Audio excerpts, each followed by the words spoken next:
Support for this podcast comes from the Central Valley Journalism Collaborative, connecting communities with the resources, infrastructure, and networks to ensure a vibrant local free press. From KVPR in Fresno, this is Central Valley Daily. It's Tuesday, June 24th. I'm Elizabeth Arkalian. For nearly 40 years, residents in Fresno County have paid into a tax fund. They pay half a cent on goods, and road projects are built. By having a regional measure, it means that not every city is having to fend for itself. But Measure C is set to expire in 2027, so will residents keep it? We will find out about what's at stake in just a few moments, but first, these news headlines. One person has died in Tulare County from the West Nile virus. Tulare County health officials say the patient was an adult male. No vaccine or medication can treat West Nile virus. Instead, health officials urge all residents to take precautions against mosquito bites as they spend time outdoors.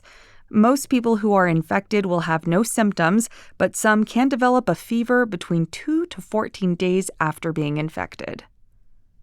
Most of the San Joaquin Valley is now considered abnormally dry or in moderate drought. That's the latest forecast from the U.S. Drought Monitor late last week. Southern California is suffering the worst of the current drought conditions, but as temperatures heat up for the summer, the dry conditions are also raising the risk of wildfires in the Central Valley and Sierra Nevada. The Trump administration threatened last week to cut funding for a sex education program in California over references the program makes to gender identity. The Personal Responsibility Education Program, or PREP, reaches about 13,000 students. Many are experiencing homelessness, in the juvenile justice system, or in foster care. Jorge Reyes Salinas with Equality California says it touches on many topics beyond gender identity, including prevention of sexually transmitted infections and pregnancy. I think that's what it's being shaped as like this gender identity education or propaganda, but it's really about the overall well-being of students and not just one specific group. The program receives $6 million from the federal government. There's no set curriculum for sexual health across California. Still, state law requires that school districts provide accurate and inclusive sex education, once in middle school and again in high school. California is known in part for its Hollywood films, but now more parts of the state could be the backdrop of major productions. Governor Gavin Newsom has announced nearly a dozen productions will film a significant portion of their project outside of L.A. It's part of a state tax program that incentivizes production companies to generate jobs and revenue in more areas of the state. One of those local areas slated for upcoming film shoots includes Bakersfield. The Central Coast and the Bay Area will also see more entertainment activity under the tax program.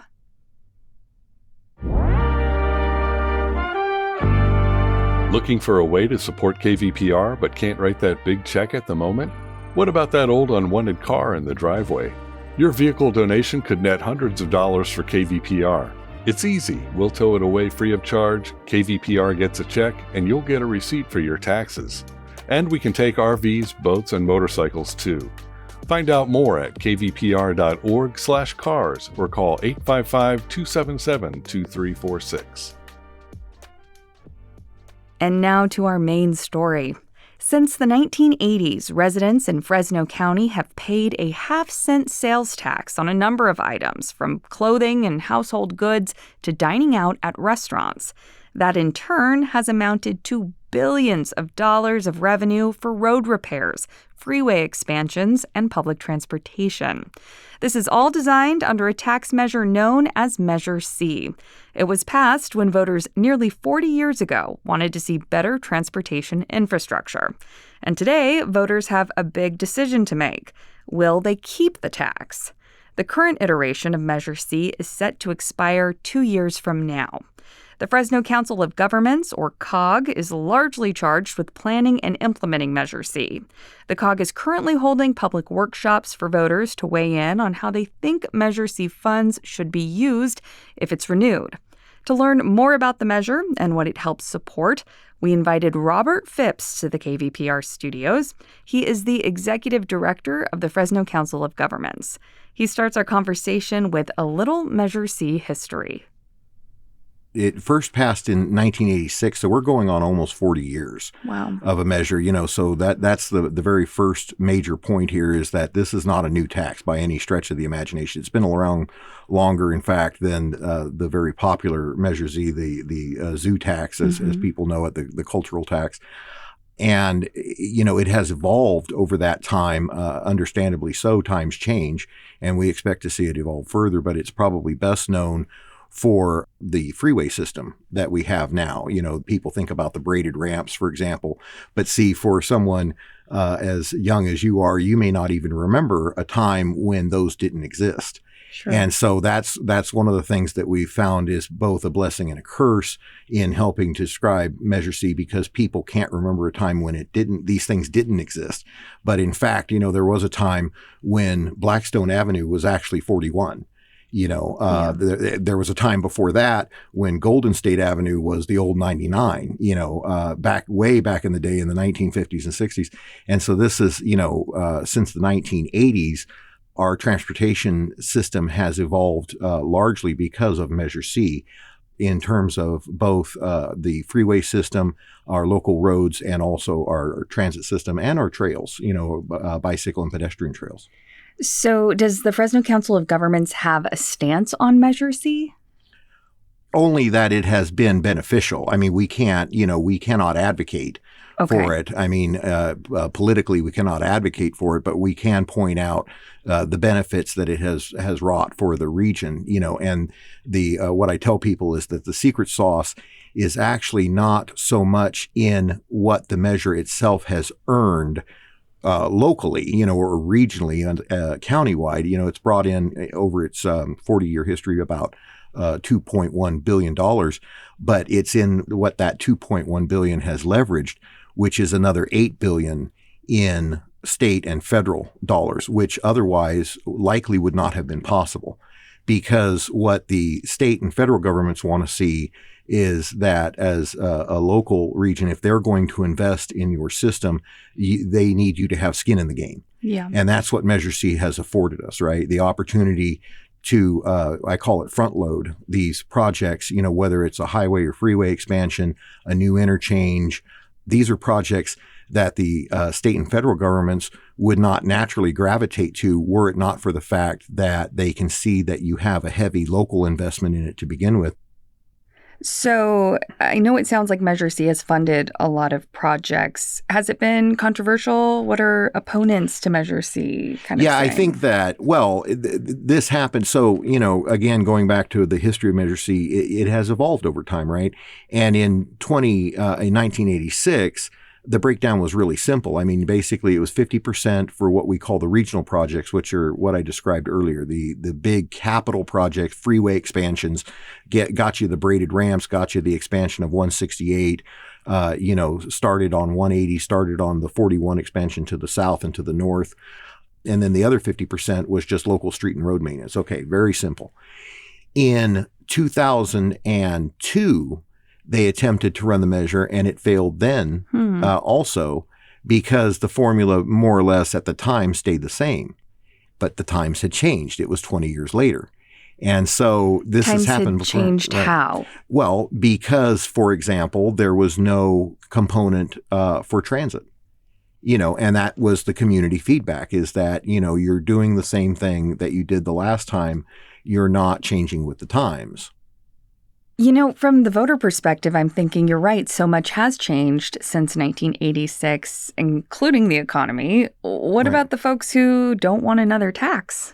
Right. And the argument there, we certainly hear that, right? I mean, and understand and sympathize with that perspective.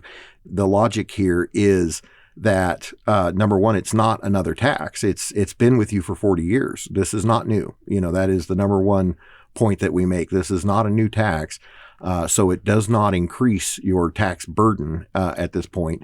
But the other point is, what do you stand to lose if you don't have it? And that's the big point we make, is that, again, $2 billion historically that it has raised in its lifetime, of which 25% has come from outside of the region, right? So we're talking about people who are coming to visit friends and family, people who are going to the national parks on their way to the national parks.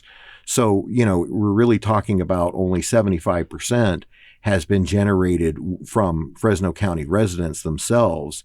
And that 75%, along with the 25% coming from outside the region, has leveraged, 4 times what it has earned locally. And, isn't that worth the $8 a month that we estimate it's going to cost the average household for the expense of helping to keep the roads up and, keep our system intact? I know the COG doesn't technically take a stance, but it certainly sounds like this money would be very valuable for the region. So what happens if it doesn't come through? Yeah, what you can expect to see is, effectively rougher roads. I mean, the larger cities, they probably have some other means, although they too would struggle, because what it comes down to so often, and this is felt even more acutely at, in smaller cities, is the struggle between things like emergency services, police and fire versus transportation. And how do you take the limited resources and apportion those out to meet everybody's needs, all the residents' needs, the community's needs. And so the point is that there would simply be additional pressure on how to do that fairly and rationally if Measure C were not there. It's the notion that the rising tide lifts all boats. And so by having a regional measure, it means that not every city is having to fend for itself. It's almost like insurance, in that sense that one project may benefit the city of Clovis more this time, but the next time it's going to be a Fresno project, or it's going to be a Selma project, or a Mendota project, and so the money gets spread around over time, and everybody gets something for the money that they're putting in. Robert Phipps, Executive Director of the Fresno Council of Governments. Thank you so much. Thank you. Appreciate your time. If you are a Fresno County resident and would like to weigh in on Measure C, there is a workshop tonight at 6 o'clock at the Fort Washington Elementary School in Fresno.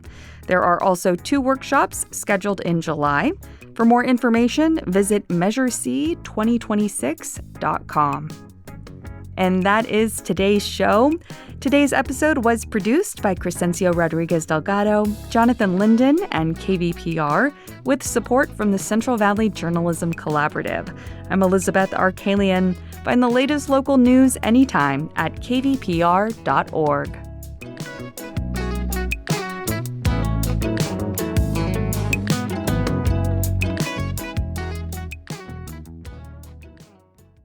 Planet Money helps you understand the economy. We find the people at the center of the story. Garbage in New York, that was like a controlled substance. We show you how money influences everything. Tell me what you like by telling me how you spend your money. And we dig until we get answers. I had a bad feeling you were going to bring that up. Planet Money finds out.